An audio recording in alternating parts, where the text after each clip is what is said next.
नमस्कार भाइयों, जय हिंद। आप सभी के लिए इनऑर्गेनिक केमिस्ट्री के जो है मोस्ट इंपॉर्टेंट क्वेश्चंस लेकर आया हूं, जो कि एग्जाम में अवश्य ही आएंगे। जो आपका पास कराने के लिए, अच्छे मार्क्स के लिए बहुत ज़्यादा जरूरी है। लघु में भी ये आपके क्वेश्चन आएंगे और लॉन्ग में भी आपके क्वेश्चन आएंगे। ठीक है, इस वीडियो से बाहर आपका एक भी क्वेश्चन नहीं जाएगा। तो 2 क्वेश्चन में इंपॉर्टेंट लेकर आया हूँ। झाग उत्प्लावन विधि का संक्षिप्त वर्णन कीजिए। ठीक है, झाग उत्प्लावन विधि का संक्षिप्त वर्णन कीजिए। तो देखिए, झाग उत्प्लावन विधि को देख लीजिए। मोस्ट इंपॉर्टेंट अकार्बनिक रसायन के लिए होने वाला है। जो भी भाई इस वीडियो पर आए वो इस क्वेश्चन को जरूर करके जाएं, क्योंकि आपके यहाँ से 10 से 12 मार्क्स कंप्लीट हो जाएंगे। ठीक है भाई, झाग उत्प्लावन विधि देख लीजिए। इस विधि के द्वारा जो है सल्फाइड अयस्कों का सांद्रण किया जाता है। सबसे पहला पॉइंट आप कभी पेन लेकर लिख दीजिए। वैसे मैं बताऊंगा आपको पीडीएफ कहाँ से डाउनलोड करनी है। फ्री में आपको पीडीएफ प्रोवाइड कराऊंगा। अगर आप लिख भी नहीं पा रहे हैं तो नोट्स के द्वारा। इस पहले झाग उत्प्लावन विधि का उपयोग क्या है। झाग उत्प्लावन विधि का उपयोग जो है सल्फाइड अयस्कों का सांद्रण करने के लिए किया जाता है, क्योंकि ये तेल के द्वारा सरलतापूर्वक नम हो जाते हैं। क्यों किया जाता है सल्फाइड अयस्कों का सांद्रण करने के लिए इस विधि का उपयोग किया जाता है, क्योंकि ये तेल के द्वारा सरलतापूर्वक नम हो जाते हैं। अब करना क्या है, महीन पिसे हुए अयस्क को, एकदम बारीक पिसे हुए अयस्क को उसमें तेल मिलाकर उसमें वायु प्रवाहित करते हैं। अब तेल के द्वारा सरलतापूर्वक ये नम हो जाते हैं। इसी कारण झाग के रूप में जो है ऊपर आ जाते हैं। सल्फाइड अयस्क जो है ऊपर आ जाते हैं और अशुद्धियाँ नीचे बैठ जाती है। चलिए मैं बताता हूँ। ये आप क्रिया देख लीजिए। अब क्रिया क्या जाता है, झाग उत्प्लावन विधि में अयस्क को तेल मिलाया जाता है, सल्फाइड अयस्क में तेल, और फिर इसमें वायु प्रभावित की जाती है। तो अशुद्धियाँ तो ये नीचे बैठ जाती है, ऊपर जो है सल्फाइड अयस्क आपको प्राप्त होता है। ठीक है, अब किया क्या है, महीन पिसे हुए अयस्क को, ये जो डॉट डॉट दिख रहा है ये आपका अयस्क है। महीन पिसे हुए अयस्क को इसके अंदर ही तेल मिलाया गया है, प्लस में तेल, फिर इसमें वायु प्रभावित की गई है। अब किया क्या है, सल्फाइड अयस्क तो ऊपर है और नीचे जो है, नीचे क्या है, ये नीचे आपका अशुद्धियाँ हैं।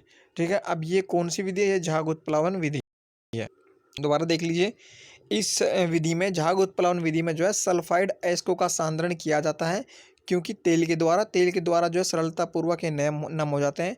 अब किया कहा जाता है कि महीन पिसे हुए अयस्क को तेल मिलाकर उसमें वायु प्रवाहित की जाती है, और जब तेल मिलाकर वायु प्रवाहित की जाती है अयस्क में, तो अयस्क की अशुद्धियाँ तो नीचे बैठ जाती है और ऊपर हमें सल्फाइड अयस्क जो है प्राप्त होता है शुद्ध।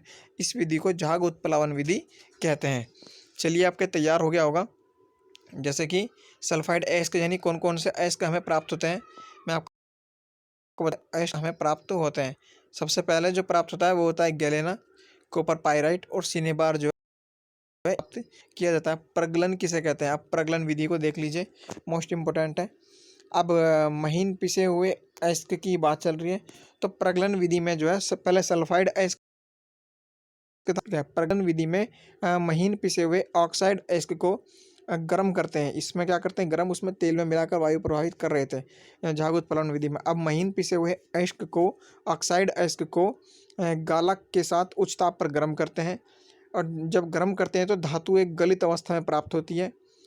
अयस्क में जो है एक ना पिघलने वाली अशुद्धि से संयोग कराते हैं और धातुमल बनता है। ठीक है, धातुमल पिघली हुई धातु से हल्का होने के कारण सरलतापूर्वक हटाया जाता है। यह विधि जो आपके प्रगलन कहलाती है। अब करना क्या है, एक अयस्क लेना है, ऑक्साइड अयस्क, उसको गर्म करते हैं। गर्म करने पर जो धातु गलित अवस्था में प्राप्त होती है, और एक जो होती है अयस्क में ना पिघलने वाली अशुद्धि। ठीक है, एक तो गलित अवस्था की धातु प्राप्त होती है और एक ना पिघलने वाली अशुद्धि। अब इन दोनों को जब संयोग कराते हैं तो बनता है धातुमल। ना पिघलने वाली अशुद्धि और गलित अवस्था में प्राप्त धातु को संयोग कराते हैं तो क्या बनता है, धातुमल। और ये धातुमल जो है काफ़ी हल्का होता है और सरलतापूर्वक जो है इसे हटाया जा सकता है। अशुद्धि की प्रकृति के अनुसार क्षारीय गालक प्रयोग किए जाते हैं। अशुद्धि की तरह होता है, इसे अलग हटाया जाता है, जैसे कि लाइम और मैग्नेसाइट। ठीक है, और ये जो है विधि, ये आपकी प्रगलन विधि कहलाती है। इसका पीडीएफ अगर आप चाहते हैं, ये पीडीएफ अगर आप चाहते हैं तो आप टेलीग्राम चैनल पर अजय महेंद्रा लिख दीजिए, आपको वहाँ पीडीएफ मिल जाएगी। और अगर आप चाहते हैं इसी प्रकार से मैं आपके लिए इंपॉर्टेंट वीडियोज़ लेकर आऊँ, तो प्लीज़ आप चैनल को सब्सक्राइब ज़रूर कर लें। सब्सक्राइब करने से हमारी वीडियोस का नोटिफिकेशन सबसे पहले आप तक पहुंच जाएगा। वीडियो को लाइक कर दीजिए। सभी का थैंक यू। और किसी और टॉपिक पर यदि आप वीडियो चाहते हैं तो प्लीज़ नीचे कमेंट सेक्शन में बताएं।